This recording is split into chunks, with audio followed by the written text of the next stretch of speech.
Nathan, I'm Peter, and this is a Lego Racing Porta Potty. What am I doing? Okay, so basically what this is I took apart the Speed Champions Audi Quattro, and I decided to make something else out of it. And there is a story behind this that I'll get into later in the video, but for now I'll just tell you that it's for something else that I was supposed to be doing, and I didn't know what to build out of the set, so I'm just like, why not a porta potty? And I know that by doing this, Audi might think I'm kind of soiling their name a bit. That was an awful pun. Oh my gosh, that was so good though.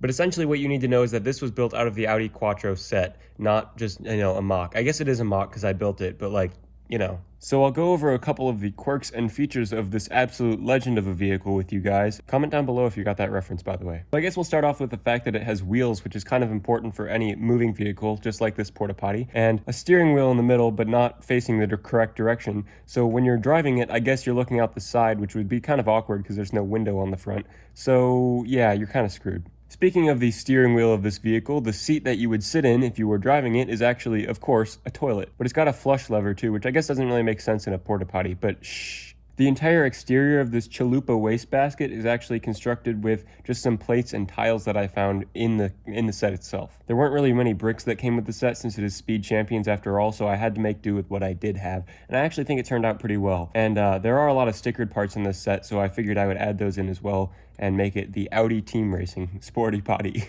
Also, the fact that it's a porta potty without a door is kind of frightening, but I mean, who needed doors anyway, right? I mean, you just, get right up and close and personal with everybody that you're around. Ew, that's disgusting. I used the hood from the original set as the roof of this thing, and I also stuck a little antenna on the back just for literally no reason, just for aesthetics. So obviously this is a pretty small build, and there's not that many details to go over, especially because it's built out of a set, but I will take you through the story behind it, because that is probably the most interesting part to most people. By the way, I am reading from a script here. So the entire reason for the existence of this unhesitating urine usurper originated during a virtual Brickworld event. By the way, Brickworld is like a convention, like a Lego convention. For those of you who don't know, I'm actually in a LUG, short for Lego User Group, and on a live event we held a rebrickable challenge. A rebrickable challenge is basically the term for this whole idea. You take a set and you make something else out of it. But I was out of ideas, so I had to use the first thing that came to mind, a porta-john. And then of course the idea evolved and became a running joke throughout the stream, and someone in chat said we should call it the Sporty Potty, and we all just died laughing.